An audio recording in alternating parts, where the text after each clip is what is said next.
honestly a bummer on both sides. Like, yeah, but. How about your fight though, man? Did it go the way you expected it to? Yeah, I was, I took it a little more cautious than, you know, I feel like looking back that I could have pressed the action a little earlier, but, you know, you get out with a first round finish debut and you gotta be happy with that. And so, of course, there's always things to take away and to get better at for the next time, but yeah, went great. Is that the goal coming in? You wanted to make sure you got a finish in this one, or was it more conservative and say, you know what, first fight for Bellator, let's make sure to just get my hand raised to start with, and then anything is a bonus? Yeah, it's tough. So you know, growing up wrestling, you're always told like, don't go out to wrestle for a pin, go out to wrestle to win and whatnot. And in this sport, man, you want to go out and get a finish. You'd be a liar if you said, you know, I'm just gonna go out and try to perform or whatever. And so the goal is to get a finish, and especially for me, I wanted to go out and, you know, improve myself to a certain extent and get a finish. You know, you say all this stuff and all that, but yeah, I wanted to go out and get a finish. We talked the other day about, you know, you needed to do something to sort of endear yourself to a new group of fans, and no offense to the rest of the main card, but sort of the way a lot of this stuff went later on in the show, you had, you know, arguably the best performance of the night.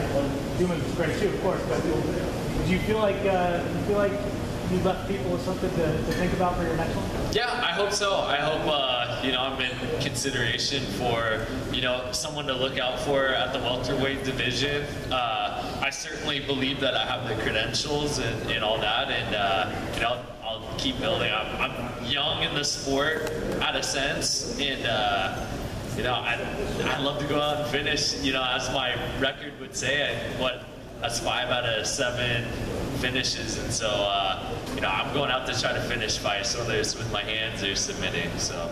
Does this kind of work out for you in the end in terms of coming here to Bellator with the welterweight division, having the Grand Prix, which is something a lot of other promotions don't do? It's almost like the bright side of everything. There's a lot of talk around welterweights here right now. Yeah, definitely. I think it's like the opportune time for sure. And, you know, I've talked about too in the past that the welterweight division is so stacked in Bellator, and it's awesome. And I'm coming in at the right time, you know, and unfortunately, you know, ideally, maybe come in a year and a half ago or whatever so I could be in the tournament, but I'm ready to mix it up with the guys who are getting out and all that stuff and improve myself there. So.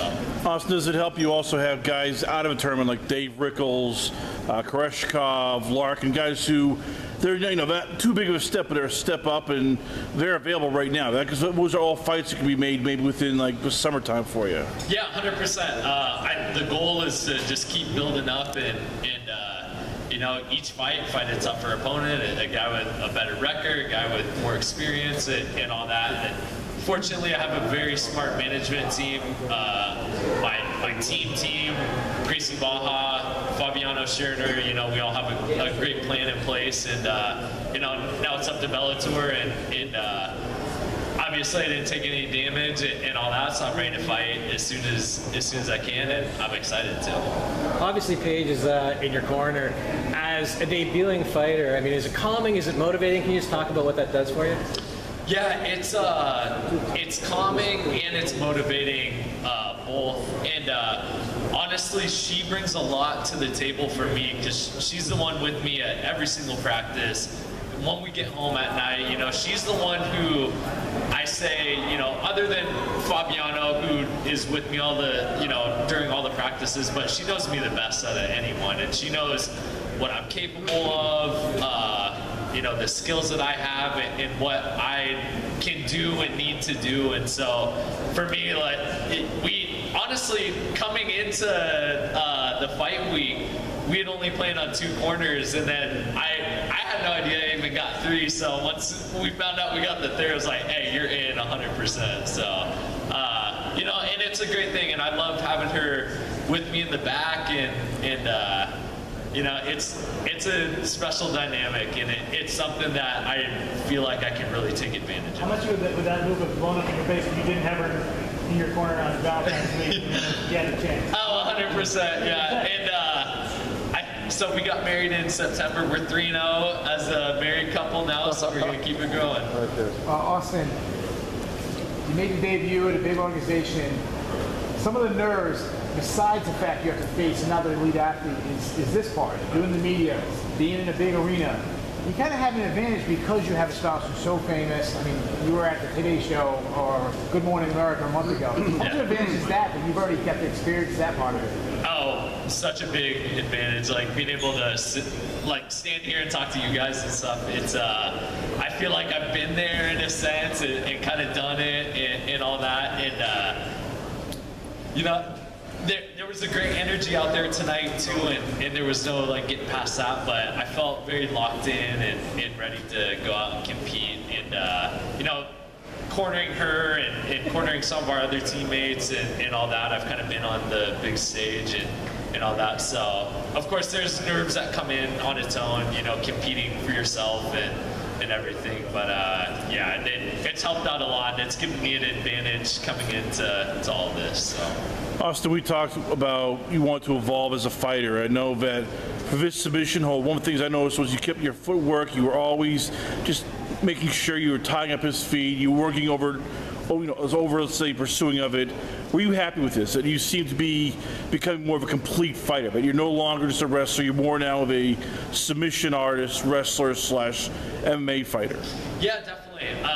You know, the goal is to evolve as a mixed martial artist and not just be stuck in one thing. So not just be stuck in wrestling or not just be stuck as a striker. And, you know, as we've seen, you know, tonight, guys who couldn't wrestle or whatnot, you know, they got beat. There wasn't anything to do. So for me, it's evolving at each place, and that's what I love. I love so much about this sport is, you know, you can grow in all these different aspects of the sport, and you know, it never gets boring. You know, it's always fun to go in and, you know, go to boxing or go to Muay Thai and just get better at each thing, and that's something I love about MMA. You took this fight on short notice, just a couple of weeks. You know, are you trying to stay as active as you can going forward? Or are you trying to get some more experience under your belt, improve some more, and then come back to Bellator with a full camp? No, I think the experience for me is just going out and competing and getting in the cage and doing it for real. I'm a training junkie. I love to train. You know, if I didn't have my wife and my team telling me I had to take a day off, I'd probably be going 100 days straight with no break, and you know, as long as my body held up. So I think more than anything, the experience is what's gonna get me better and keep evolving. Austin, can you really quick about the finish? It looked like you were going to transition to the back before you finished with the arm triangle. Did you feel like he was giving you one or the other, or you just went for one? Yeah, so he did the defense where you grab onto your own leg, and my head coach Fabiano Schurner, he's elite black belt and, you know, a stud and a legend in his own, and we worked some transitions from going to that arm triangle to when they go to defend like that, slipping in a rear naked choke, and in my mind I thought that might work here, but we were kind of close to the cage and I didn't want to risk it. I heard him kind of gargling a little bit, and I thought, all right, if I keep this going. At the same time, I wasn't trying to burn out my arms, so I wasn't going 100% on the choke, because I knew it was kind of short time and whatnot. So, you know, I just kept sinking it in. I heard my corners telling me, you know, keep on it, and you know, I kept on it, and I saw his mouth guard drop out, and I thought he was asleep, but apparently he is still awake. So.